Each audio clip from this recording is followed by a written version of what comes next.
சற்று நேரம் தியானிக்கும்படியாக எடுத்துக்கொண்ட வேத பகுதி பிரசங்கியின் புஸ்தகம் 7ஆம் அதிகாரம் 8ஆம் வசனத்தை வாசிக்க கேட்போம். ஒரு காரியத்தின் துவக்கத்தை பார்க்கிலும் அதன் முடிவு நல்லது. ஜெபிப்போம்.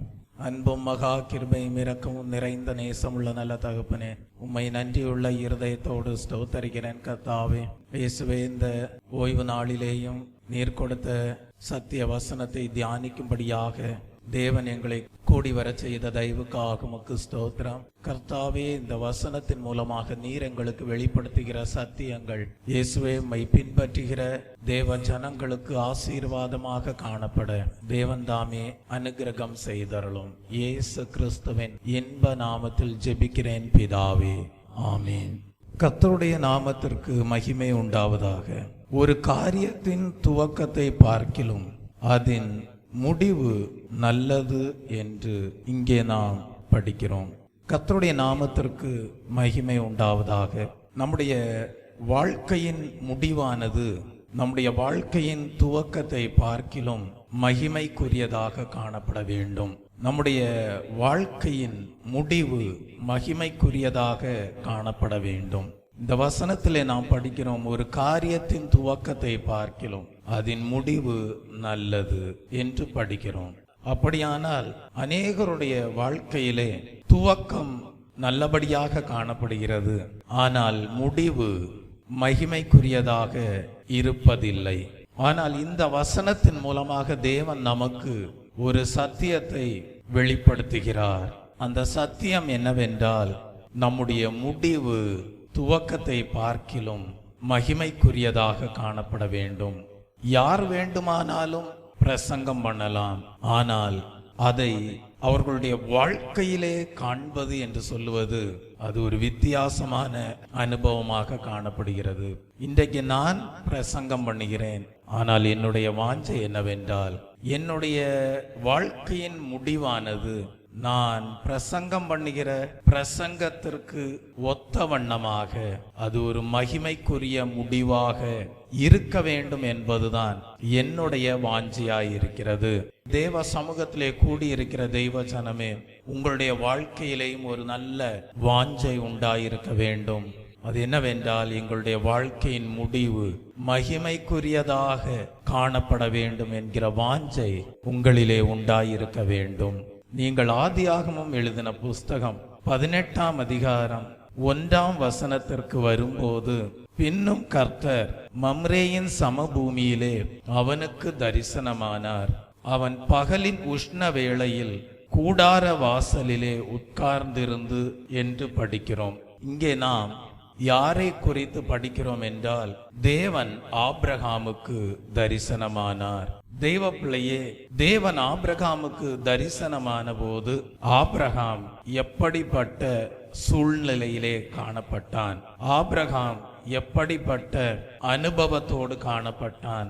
ஆபிரகாம் எப்படிப்பட்ட நிலவரத்திலே காணப்பட்டான் என்பதை நாம் இங்கே படிக்கிறோம். அப்படி படிக்கிற வேளையிலே அதே நிலவரம் உங்களுடைய வாழ்க்கையிலேயும் காணப்படுமே ஆனால் அது மகிமையின் தேவனை தரிசிப்பதற்கு ஏதுவாயிருக்கும்.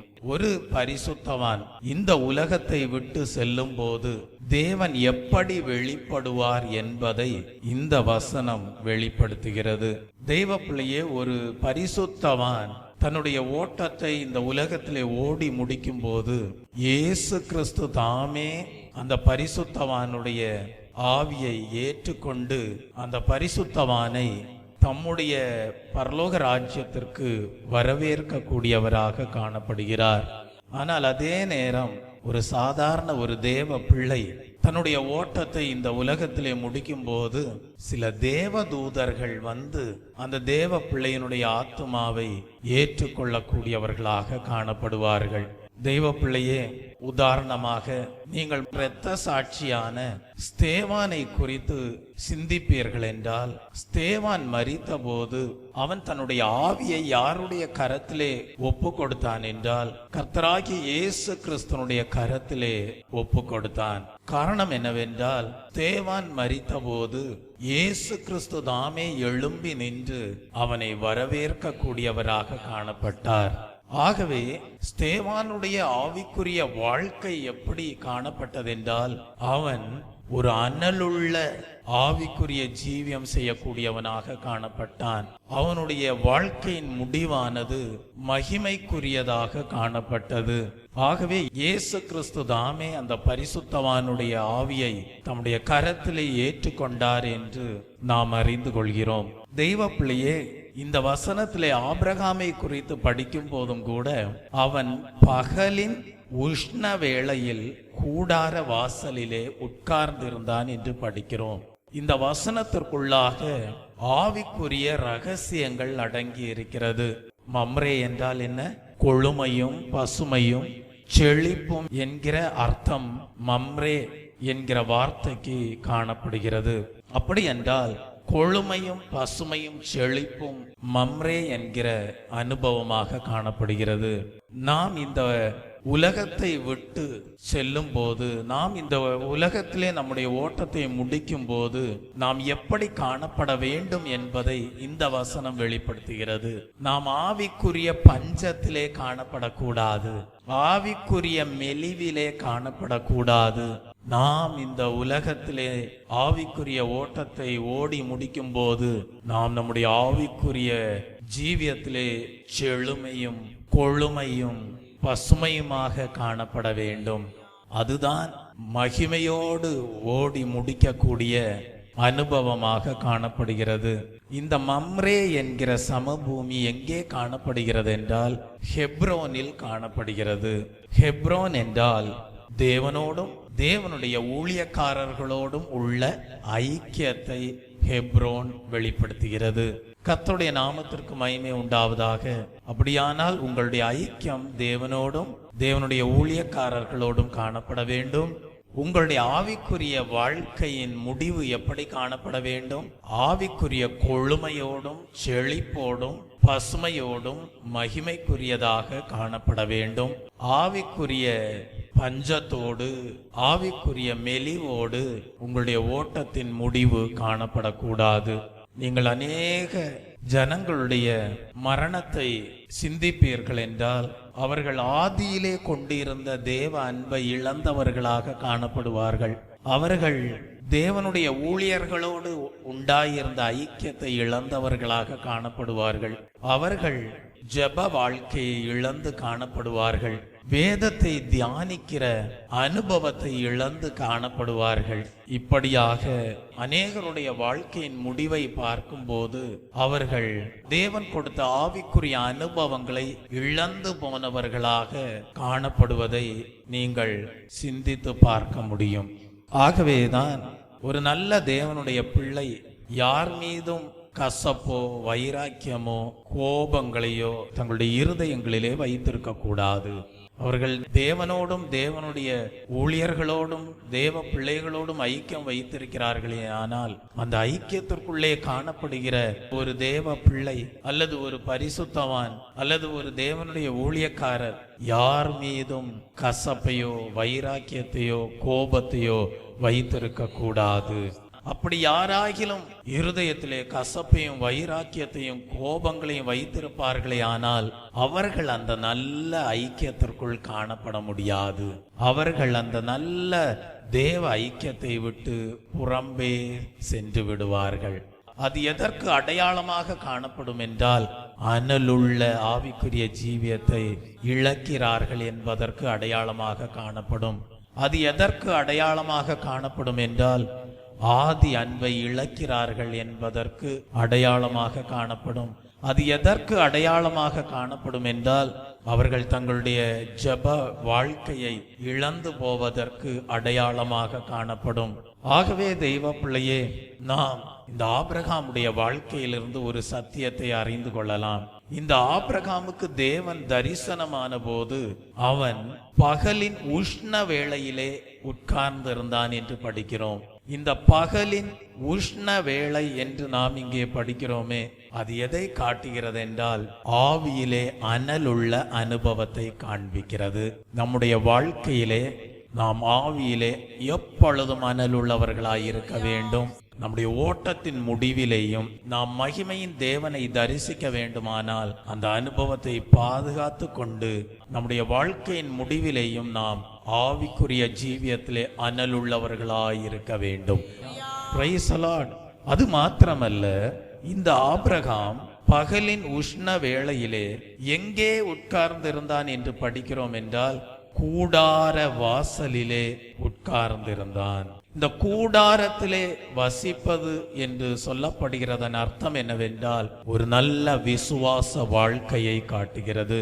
நம்முடைய ஆவிக்குரிய ஜீவியத்திலேயும் கூட நாம் விசுவாசத்தில் பிழைத்திருக்க வேண்டும், விசுவாசத்தில் மரிக்க வேண்டும். விசுவாசத்தை துவக்குகிறவரும் விசுவாசத்தை முடிக்கிறவருமாகிய இயேசுவையே நமக்கு முன்பாக இலக்காக வைத்து நாம் ஆசையோடு அவரை தொடர்கிறோம். அப்படிப்பட்ட நாம் ஒவ்வொரு நாளும் பிழைக்கும் போது விசுவாசத்தினாலே பிழைக்க வேண்டும். நம்முடைய வாழ்க்கையின் முடிவும் எப்படி காணப்பட வேண்டும் என்றால் விசுவாசத்தோடு முடிக்க வேண்டும், விசுவாசத்தோடு மரிக்க வேண்டும். அப்பொழுது நம்முடைய விசுவாச வாழ்க்கையை கனப்படுத்துகிற தேவன் பரிசுத்தவானுடைய ஆவியை தாமே வந்து ஏற்றுக்கொள்வார்.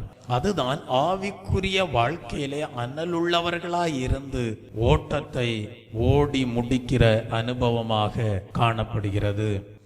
இங்கே நாம் ஆபிரகாமை குறித்து படிக்கும் போது அவனை தேவன் எப்பொழுது சந்திக்கிறார் என்றால் பகலின் உஷ்ண வேளையிலே சந்திக்கிறார். நாமும் கூட இந்த உலகத்தை விட்டு பரலோக ராஜ்யத்திற்கு செல்லும் போது தேவனை எப்படி சந்திக்க வேண்டும் என்றால் ஆவிக்குரிய அனலுள்ள அனுபவத்திலே நாம் தேவனை சந்திக்க வேண்டும்.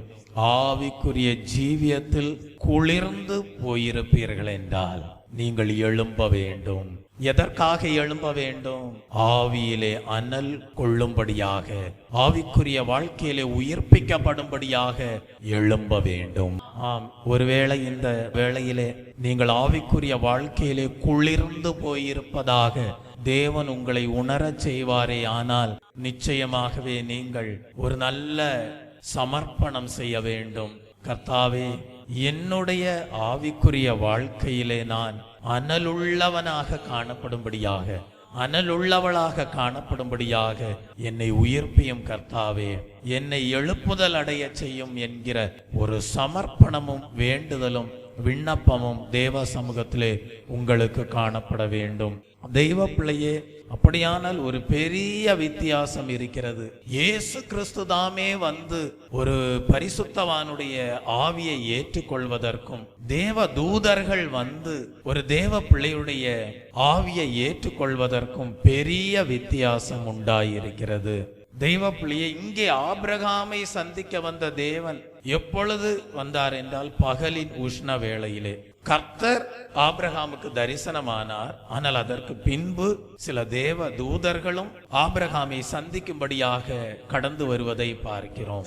ஆபிரகாமை சந்திக்க கர்த்தரும் வருகிறார், தரிசனமாகிறார். பின்பு தேவ தூதர்களும் கடந்து வருகிறார்கள். நீங்கள் ஆதியாகமம் 18ஆம் அதிகாரம் 2ஆம் வசனத்தை வாசிக்கும் போது தன் கண்களை ஏறெடுத்து பார்க்கும் போது இதோ 3 புருஷர் அவனுக்கு எதிரே நின்றார்கள். கர்த்தர் தரிசனமாகிறார். ஆனால் அதற்கு பின்பு 3 தேவ தூதர்களும் ஆபிரகாமை சந்திக்கும்படியாக கடந்து வருகிறார்கள்.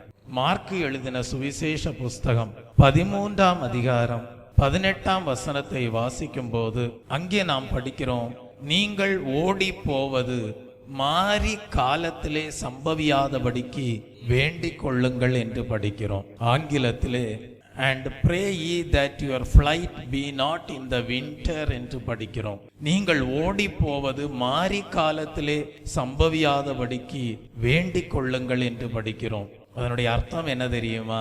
நீங்கள் ஜெபிக்க வேண்டும். கர்த்தாவே, நாங்கள் இந்த உலகத்தை விட்டு நாங்கள் செல்லும் போது நாங்கள் ஆவிக்குரிய ஜீவியத்திலே குளிர்ந்து போனவர்களாக இருக்கக்கூடாது என்று நீங்கள் ஜெபிக்க வேண்டும். அதுதான் இந்த வசனத்திலே காணப்படுகிற ஒரு வெளிப்பாடு. நீங்கள் ஓடி போவது மாறி காலத்திலே சம்பவியாதபடிக்கு வேண்டிக் கொள்ளுங்கள். அப்படியானால் இந்த உலக வாழ்க்கையை நாம் முடிக்கும் போது நம்முடைய ஆவிக்குரிய வாழ்க்கை குளிர்ந்து போயிருக்க கூடாது. நீங்கள் சபைக்கு வரலாம், ஆனால் உங்களுடைய இருதயமோ பின்மாற்றம் அடைந்த நிலவரத்திலே காணப்படலாம்.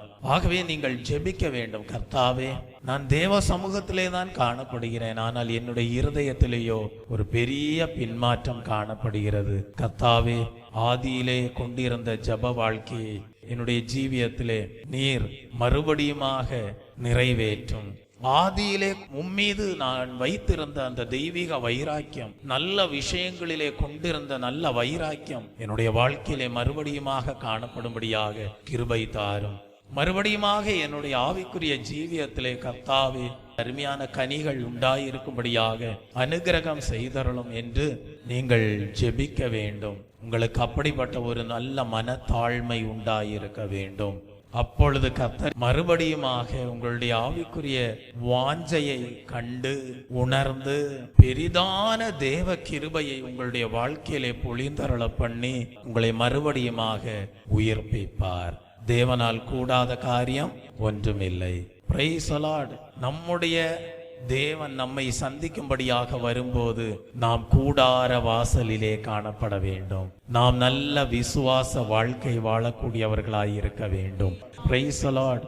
ஆனால் நீங்கள் இன்னொரு மனிதனுடைய வாழ்க்கையை வேத புஸ்தகத்திலிருந்து படித்து அறிந்து கொள்ளலாம். அந்த மனிதனுடைய பெயர் லோத்து.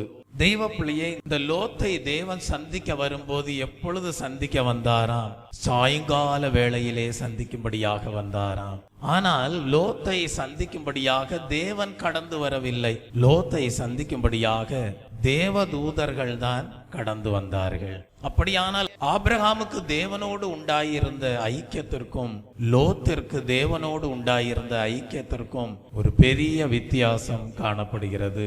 தெய்வ பிள்ளையே, நீங்கள் ஆதியாகமம் எழுதின புஸ்தகம் 19ஆம் அதிகாரம் 1ஆம் வசனத்தை வாசிக்கும் போது அந்த 2 தூதரும் சாயங்காலத்திலே சோதோமுக்கு வந்தார்கள். லோத்து சோதோமின் வாசலிலே உட்கார்ந்திருந்தான். அவர்களை கண்டு லோத்து எழுந்து எதிர்கொண்டு தரை மட்டும் குனிந்து என்று படிக்கிறோம். இங்கே லோத்தையும் சந்திக்கும்படியாக வருகிறார்கள்.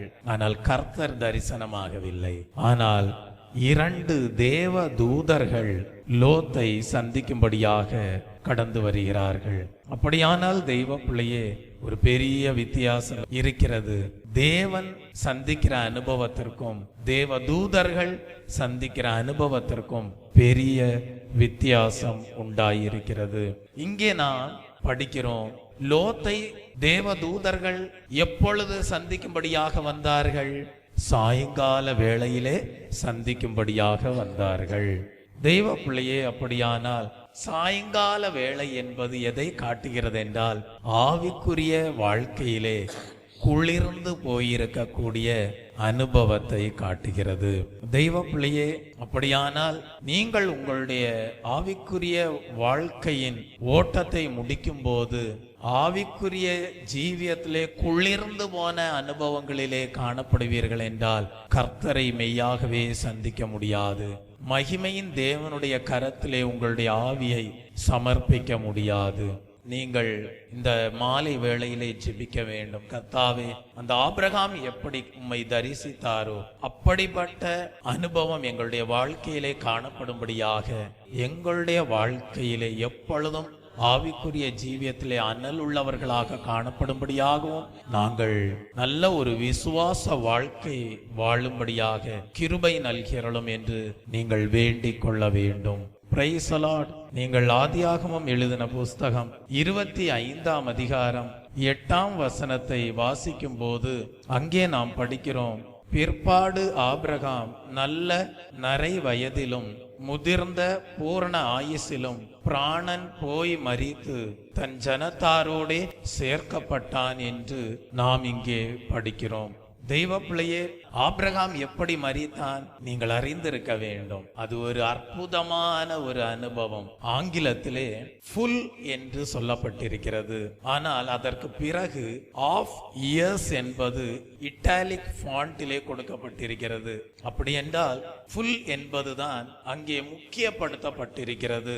நீங்கள் ஒரிஜினல் பாஷையிலே நீங்கள் படிப்பீர்கள் என்றால் அங்கே ஆஃப் இயர்ஸ் என்று இட்டாலிக் ஃபாண்டிலே ஆங்கில வேதாகமத்திலே கொடுக்கப்பட்டிருப்பது ஒரிஜினல் பாஷையிலே காணப்படாது, ஃபுல் என்று சொல்லப்பட்டிருக்கிறது. அப்படியானால் ஆபிரகாமுடைய வாழ்க்கையின் முடிவு எப்படி காணப்பட்டது? ஃபுல்லாக காணப்பட்டது, பூர்ணமாக காணப்பட்டது. அப்படி என்றால் அர்த்தம் என்ன? பூரண ஆசீர்வாதம், பூரண கிருபை, பூரண மகிமை, பூரண சமாதானம், பூரண தேவ அன்பு, பூரண தேவ வைராக்கியம், இவைகளெல்லாம் ஆபிரகாமுடைய வாழ்க்கையின் முடிவிலே காணப்பட்டது. அப்படியானால் நீங்களும் கூட இந்த உலகத்தின் ஓட்டத்தை முடிக்கும் போது பூரண தேவ சுபாவங்களோடு இந்த உலகத்தை விட்டு நீங்கள் கடந்து செல்ல வேண்டும்.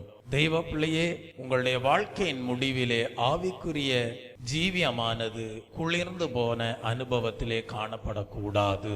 எரேமியா தீர்க்கதரிசியின் புஸ்தகம் 29ஆம் அதிகாரம் 11ஆம் வசனத்தை வாசிக்கும் போது, நீங்கள் எதிர்பார்த்திருக்கும் முடிவை உங்களுக்கு கொடுக்கும்படிக்கு நான் உங்கள் பேரில் நினைத்திருக்கிற நினைவுகளை அறிவேன் என்று கர்த்தர் சொல்லுகிறார். அவைகள் தீமைக்கல்ல, சமாதானத்திற்கு ஏதுவான நினைவுகளே. அப்படியானால் தேவன் நீங்கள் எதிர்பார்க்கிற முடிவை உங்களுக்கு கொடுக்கும்படி உங்கள் பேரில் நினைவுள்ளவராயிருக்கிறார். அவன் நீங்க தான் வாஞ்சிக்கணும், என்னுடைய வாழ்க்கையின் முடிவு எப்படி இருக்க வேண்டும் என்று நீங்கள் தான் வாஞ்சை உள்ளவர்களாய் இருக்க வேண்டும். நீங்கள் தான் தீர்மானம் பண்ண வேண்டும். ஆபிரகாம் எப்படி கர்த்தரை தரிசித்தானோ அப்படி ஒரு நல்ல அனலுள்ள வாழ்க்கை, அப்படி ஒரு நல்ல விசுவாச வாழ்க்கை உங்களுடைய ஜீவியத்தின் முடிவிலே காணப்பட வேண்டுமா என்று நீங்கள் தான் தீர்மானம் பண்ண வேண்டும். ஆனால் தேவன் உங்களுக்கு வாக்குத்தத்தம் கொடுக்கிறார். என்ன வாக்குத்தத்தம்? நீங்கள் எதிர்பார்க்கும் முடிவை உங்களுக்கு கொடுக்கும்படிக்கு நான் உங்கள் பேரில் நினைத்திருக்கிற நினைவுகளை அறிவேன் என்று கர்த்தர் சொல்லுகிறார். அப்படியானால் தெய்வ பிள்ளையே, நீங்கள் இந்த உலகத்திற்கு பாரம் உள்ளவர்களாக இருக்கக்கூடாது. நீங்கள் இந்த உலகத்திற்கு ஒரு பிரச்சனைக்குரியவர்களாக காணப்படக்கூடாது. தெய்வ பிள்ளையே, நீங்கள் இயேசு கிறிஸ்துனுடைய வாழ்க்கையை எடுத்துக்கொள்ளுங்கள். அவர் இந்த பூமியை விட்டு பரலோகத்திற்கு எடுத்துக்கொள்ளப்பட்ட போதும் கூட அவர் இரு கரங்களையும் உயர்த்தி ஆசீர்வதித்து சென்றார் என்று படிக்கிறோம். லூக்கா எழுதின சுவிசேஷ புஸ்தகம் 24ஆம் அதிகாரம் 50-51 வசனங்களை வாசிக்கும் போது, பின்பு அவர் பெத்தானியா வரைக்கும் அவர்களை அழைத்து கொண்டு போய் தம்முடைய கைகளை உயர்த்தி அவர்களை ஆசீர்வதித்தார். அவர்களை ஆசீர்வதிக்கையில் அவர்களை விட்டு பிரிந்து பரலோகத்திற்கு எடுத்து கொள்ளப்பட்டார். தெய்வ பிள்ளையே, இயேசு கிறிஸ்துனுடைய வாழ்க்கையின் முடிவை பாருங்கள். இந்த உலகத்திலே வந்தார், நல்ல ஊழியத்தை செய்தார், தேவ சித்தத்தின்படி ஊழியத்தை செய்தார், தேவ சித்தத்தின்படி ஊழியத்தை நிறைவேற்றினார், மனிதர்களுக்காக இரத்தம் சிந்தினார், மனிதர்களுக்காக ஜீவனை கொடுத்தார், உயிர்த்தெழுந்தார். பரலோகத்திற்கு ஏறி சென்ற போதும் கூட இரு கரங்களையும் உயர்த்தி ஆசீர்வதித்து செல்வதை பார்க்கிறோம். அவருடைய பிறப்பும் ஆசீர்வாதம், அவருடைய மரணத்திலேயும் ஆசீர்வாதம், அவருடைய உயிர்த்தெழுதலிலேயும் ஆசீர்வாதம், அவர் பரலோகத்திற்கு எடுத்து செல்லும் போதும் ஆசீர்வாதம். Praise the Lord. அப்படியானால் இரு கரங்களையும் உயர்த்தி ஆசீர்வதிக்கிறார். இந்த இரு கரங்கள் எதை காட்டுகிறது என்றால், ஆபகுக் தீர்க்கதரிசியின் புஸ்தகம் 3ஆம் அதிகாரம் 4ஆம் வசனத்தை படிக்கும் போது அது பராக்கிரமத்தை காட்டுகிறது. நீதிமொழிகளுக்கு எழுதின புஸ்தகம் 3ஆம் அதிகாரம் 16ஆம் வசனத்தை படிப்பீர்கள் என்றால், வலதுகரம் தீர்க்காயுசையும் இடதுகரம் செல்வத்தையும் கனத்தையும் காட்டக்கூடியதாக அங்கே குறிப்பிடப்பட்டிருக்கிறது. நீங்கள் மார்க்கு எழுதின சுவிசேஷம் 16ஆம் அதிகாரம் 18ஆம் வசனத்தை படிப்பீர்கள் என்றால், அங்கே இந்த இரண்டு கரங்கள் எதை காட்டுகிறது என்றால் சுகமாக்குதலை காட்டுகிறது. 1 தீமோத்தேயின் புஸ்தகம் 2ஆம் அதிகாரம் 8ஆம் வசனத்தை படிக்கும் போது இந்த இரண்டு கரங்களை உயர்த்துதல் எதை காட்டுகிறது என்றால் பரிசுத்தமான கைகளை உயர்த்தி காட்டுவதை குறிப்பிடுகிறது. ஆகவே இயேசு கிறிஸ்து தம்முடைய இரண்டு கரங்களையும் உயர்த்தி ஆசீர்வதிக்கிறார். தெய்வ பிள்ளையே, அப்படியானால் தீர்க்காயுசை கொடுக்கிறார், செல்வத்தை கொடுக்கிறார், கனத்தை கொடுக்கிறார், சுகமாக்குகிறார், நமக்கு பரிசுத்த வாழ்க்கையையும் உண்டாக்குகிறார். இயேசு கிறிஸ்து உங்கள் ஒவ்வொருவருக்கும் அழைப்பை கொடுத்திருக்கிறார். அழைப்பை ஏற்றுக்கொண்டவர்கள் தான் நீங்கள். இயேசு கிறிஸ்துவை சொந்த இரட்சகராக ஏற்றுக்கொண்டவர்கள் தான் நீங்கள். அப்படிப்பட்ட உங்களுடைய வாழ்க்கையின் முடிவு துவக்கத்தை பார்க்கிலும் நலமாய் இருக்க வேண்டும், மகிமைக்குரியதாக காணப்பட வேண்டும். தெய்வ பிள்ளையே, அப்படியானால் நீங்கள் உங்களுடைய வாழ்க்கையிலே ஒரு நல்ல தீர்மானத்தை இந்த வேளையிலே எடுத்துக்கொள்ள வேண்டும். இங்கே இயேசு கிறிஸ்து தம்முடைய ஜனங்களை பெத்தானியா வரைக்கும் அழைத்து வருகிறார். பெத்தானியா என்கிற இடத்திலே நடந்த சம்பவம் என்ன தெரியுமா? அங்கேதான் லாசருவை இயேசு கிறிஸ்து என்ன செய்தார்? உயிரோடு எழுப்பினார். அந்த இடத்திற்கு ஜனங்களை அழைத்து வந்து இயேசு கிறிஸ்து பரலோகத்திற்கு கடந்து செல்வதை பார்க்கிறோம். அப்படியானால் இந்த பெத்தானியா எதை காட்டுகிறது என்றால் இயேசு கிறிஸ்துவனுடைய உயிர்த்தெழுதலின் வல்லமையை காட்டுகிறது. அப்படியானால் இயேசு கிறிஸ்து இந்த உலகத்தை விட்டு கடந்து செல்வதற்கு முன்பாக மகிமையின் நம்பிக்கையை ஜனங்களுக்கு முன்பாக வைத்து சென்றார். அதுபோல நீங்களும் இந்த உலகத்தை விட்டு பரலோகத்திற்கு செல்லும் போது ஒரு உயிர்த்தெழுதலின் வல்லமையை பெற்றுக்கொண்டீர்கள் என்பதை வெளிப்படுத்தக்கூடியவர்களாக மற்ற ஜனங்களுக்கு அப்படிப்பட்ட ஒரு மகிமையின் நம்பிக்கையை வைத்து செல்ல வேண்டும். மற்ற ஜனங்களுக்கு உயிர்த்தெழுதலின் மறுரூபமாகுதலின் வல்லமையை மற்ற ஜனங்களுக்கு நம்பிக்கையாக உங்களுடைய வாழ்க்கையின் மூலமாக வெளிப்படுத்தி செல்ல வேண்டும். கர்த்தருடைய நாமத்திற்கு மகிமை உண்டாவதாக. என்னுடைய இந்த ஏறத்தாழ 5 வருட ஊழிய பாதையிலே தேவனுடைய மறுரூபமாகுதலின் வல்லமை எப்படிப்பட்டது, தேவனுடைய உயிர்த்தெழுதலின் வல்லமை எப்படிப்பட்டது, அவருடைய மகிமை எப்படிப்பட்டது என்பதை விளங்கிக் கொள்ளும்படியான சந்தர்ப்பத்தை தேவன் கொடுத்ததுண்டு. அப்பொழுதுதான் நான் என்னுடைய வாழ்க்கையிலே அறிந்து கொண்டேன், அந்த உயிர்த்தெழுதலின் வல்லமை எனக்குள்ளே காணப்படாதிருந்திருக்குமே ஆனால், அந்த மறுரூபமாக்கப்படுதலின் வல்லமை எனக்குள்ளே காணப்படாதிருந்திருக்குமே ஆனால், அந்த மறுரூபமாக்கப்படுதலின் வல்லமை எனக்குள்ளே உண்டாயிராமல் இருந்திருக்குமே ஆனால், அந்த தேவனுடைய மகிமை எனக்குள்ளே உண்டாயிராதிருந்திருக்குமே ஆனால், இந்நாட்களிலே இந்த சத்தியத்தை நீங்கள் என் மூலமாக கேட்டிருக்க முடியாது. இன்றைக்கு நான் உங்களுக்கு முன்பாக ஜீவனுள்ள சாட்சியாக நின்றிருக்க முடியாது. ஆகவே இன்றைக்கு நான் சவால் விட்டு சொல்லுவேன், மரணமே உன் கூரெங்கே, பாதாளமே உன் ஜெயம் எங்கே? ஆகவே நாம் மனிதர்களுக்கு முன்பாக அப்படிப்பட்ட ஒரு உயிர்த்தெழுதலின் வல்லமையை நம்பிக்கையாக வைக்க வேண்டும். இயேசு கிறிஸ்து பரலோகத்திற்கு எடுத்து கொள்ளப்பட்ட போது அந்த உயிர்த்தெழுதலின் நம்பிக்கையை, அந்த மகிமையை, அந்த சர்வ வல்லமையை ஜனங்களுக்கு முன்பாக நம்பிக்கையாக வைத்து சென்றார். தெய்வ பிள்ளையே, அப்படியானால் அதுதான் மகிமையான முடிவு. தெய்வ பிள்ளையே, உங்களுடைய வாழ்க்கையிலையும் அப்படிப்பட்ட நல்ல வாஞ்சை உண்டாயிருக்க வேண்டும். கர்த்தாவே, துவக்கத்தை பார்க்கிலும் முடிவு மகிமைக்குரியதாக காணப்பட வேண்டும் என்று. நீங்கள் இந்த ஆபிரகாமை குறித்து படிப்பீர்கள் என்றால், ஆபிரகாம் வயது முதிர்ந்தவனாக காணப்பட்டான். தேவ தூதர்கள் அவனுடைய கூடாரத்தை நோக்கி வரும்போது ஆபிரகாம் என்ன செய்தானாம்? ஆதியாகமம் 18ஆம் அதிகாரம் 2ஆம் வசனத்தின் கடைசி பகுதியை படிக்கும் போது, பின்பு தேவ தூதர்கள் அவனுடைய கூடாரத்தை நோக்கி வரும்போது ஆபிரகாம் என்ன செய்தானாம்? அவர்களுக்கு எதிர்கொண்டு ஓடி தரை மட்டும் குனிந்து, ஆண்டவரே, உம்முடைய கண்களில் எனக்கு கிருபை கிடைத்ததானால் நீர் உமது அடியனை விட்டு கடந்து போக வேண்டாம் என்று படிக்கிறோம். அப்படியானால் இந்த இடத்திலே ஒரு சத்தியத்தை அறிந்து கொள்கிறோம். அந்த சத்தியம் என்ன? ஆபிரகாம் வயது முதிர்ந்தவனாக காணப்படுகிறான். ஆனால் தன்னுடைய கூடாரத்திற்கு தேவ தூதர்கள் வருகிறார்கள் என்பதை அறிந்தபோது ஓடி போய் தரை மட்டும் குனிகிறான். தெய்வ பிள்ளையே, ஆனால் லோத்தை குறித்து நீங்கள் படிப்பீர்கள் என்றால், ஆதியாகமம் 19ஆம் அதிகாரம் 1ஆம் வசனத்தை படிக்கும் போது தேவ தூதர்கள் லோத்தையும் சந்திக்கும்படியாக கடந்து செல்கிறார்கள். ஆனால் லோத்தனுடைய அனுபவம் எப்படி காணப்பட்டது? அவன் அந்த தேவதூதர்களை கண்டு எழும்பி நின்றான் என்று படிக்கிறோம். அவன் என்ன செய்யவில்லை? ஓடி போய் அந்த தேவதூதர்களை வரவேற்கவில்லை. அவன் அதே இடத்தில் எழும்பி நின்றான் என்று படிக்கிறோம். பாருங்கள், இந்த இரண்டு பேருடைய ஆவிக்குரிய அனுபவங்களிலே உண்டாயிருந்த வித்தியாசம். லோத்தை பார்க்கிலும் ஆபிரகாம் வயது முதிர்ந்தவன். லோத் யாரு? ஆபிரகாமோடு உடன் பிறந்த ஒரு சகோதரனுடைய மகன்தான் யார்? லோத்து.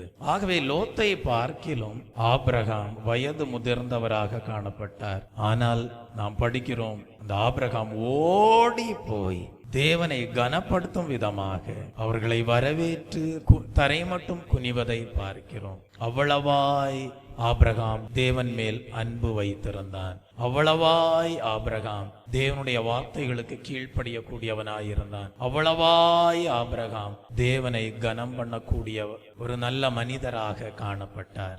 ஆகவே நம்முடைய வாழ்க்கையின் முடிவு எப்படி காணப்பட வேண்டும் என்பதை நாம் தான் தீர்மானிக்க வேண்டும். கர்த்தர் நமக்கு ஒரு நல்ல வாக்கு தத்தத்தை கொடுக்கிறார். நீங்கள் எதிர்பார்க்கிற முடிவை நான் உங்களுக்கு கொடுக்கும்படியாக வாஞ்சையோடு காணப்படுகிறேன் என்று சொல்கிறார். எப்படிப்பட்ட முடிவை தேவனிடத்திலிருந்து எதிர்பார்க்கிறீர்கள்?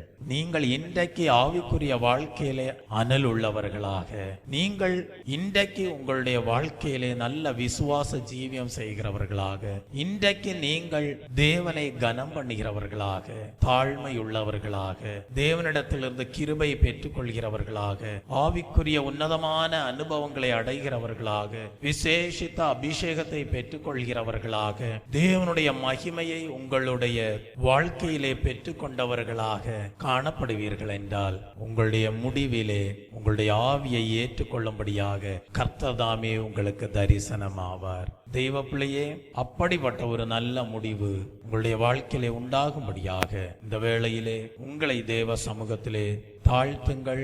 கர்த்தர் தாமே உங்களை ஆசீர்வதிப்பாராக.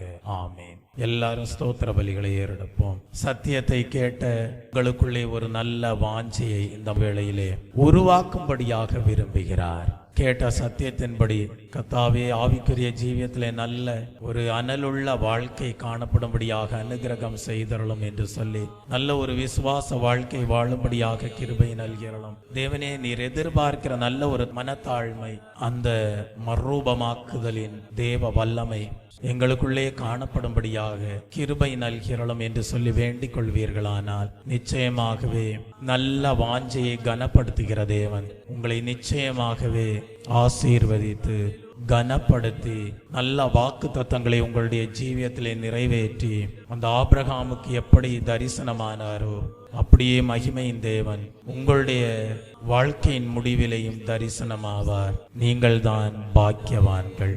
கூடாதது ஒன்றுமில்லையே, கூடாதது ஒன்றுமில்லையே, கூடாதது ஒன்றுமில்லையே, கூடாதது ஒன்றுமில்லையே, கூடாதது ஒன்றுமில்லையே, கூடாதது ஒன்றுமில்லையே, கூடாதது ஒன்றுமில்லையே. தேவனால் கூடாதது, கூடாதது ஒன்றுமில்லையே. நாம் தேவனால் கூடாதது, கூடாதது ஒன்றுமில்லையே. நீ விசுவாசித்தாலே தேவ மகிமை காண்பாயே. நீ விசுவாசித்தாலே தேவ மகிமை காண்பாயே. பலப்படுத்தும் கிறிஸ்துவாலே பெரிய காரியம் செய்வாயே. பலப்படுத்தும் கிறிஸ்துவாலே பெரிய காரியம் செய்வாயே. கூடாதது ஒன்றுமில்லையே, கூடாதது ஒன்றுமில்லையே, கூடாதது ஒன்றுமில்லையே, கூடாதது ஒன்றுமில்லையே. நாம் தேவன்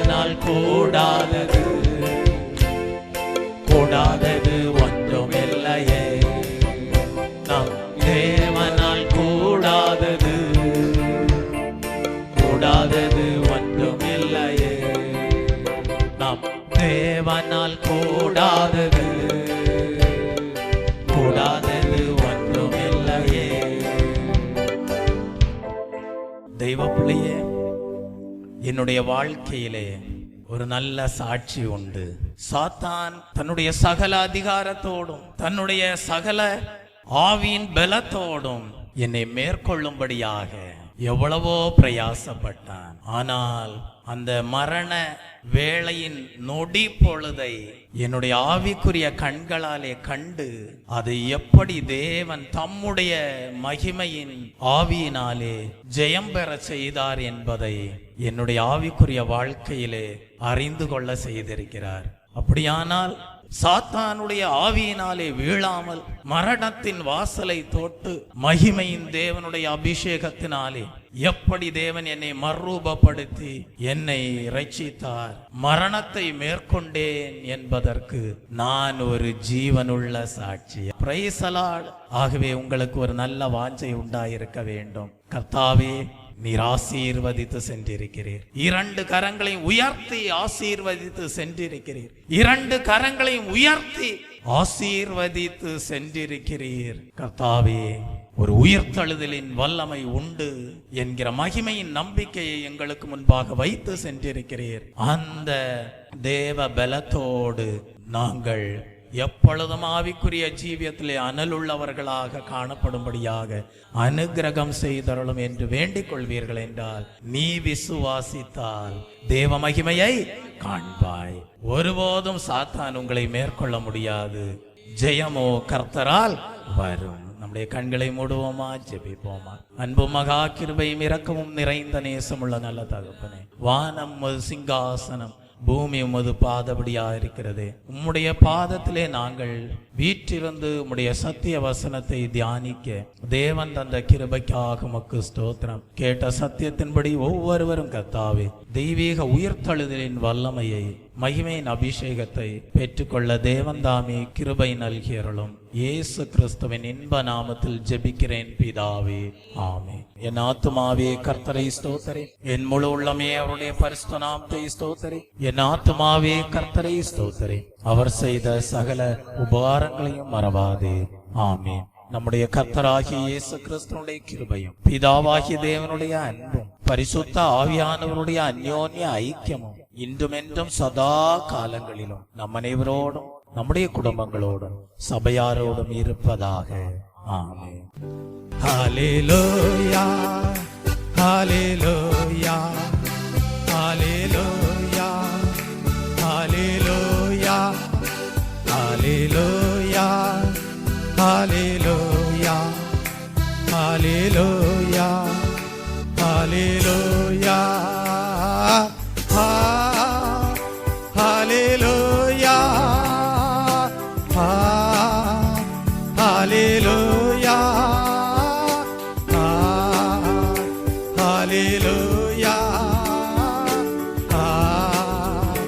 ஹல்லேலூயா, ஹல்லேலூயா.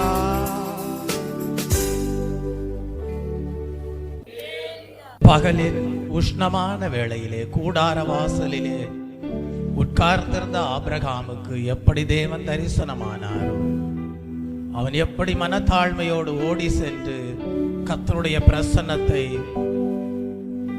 கனம் பண்ணி வரவேற்றானோ, அப்படிப்பட்ட தெய்வீக அனுபவம் உங்களுடைய வாழ்க்கையிலையும் காணப்படும்படியாக துவக்கத்தை பார்க்கிலும் முடிவு மகிமைக்குரியதாக நலமாக காணப்பட தேவன் தாமே உங்களுக்கு அனுக்கிரகம் செய்வாராக. ஆமென்.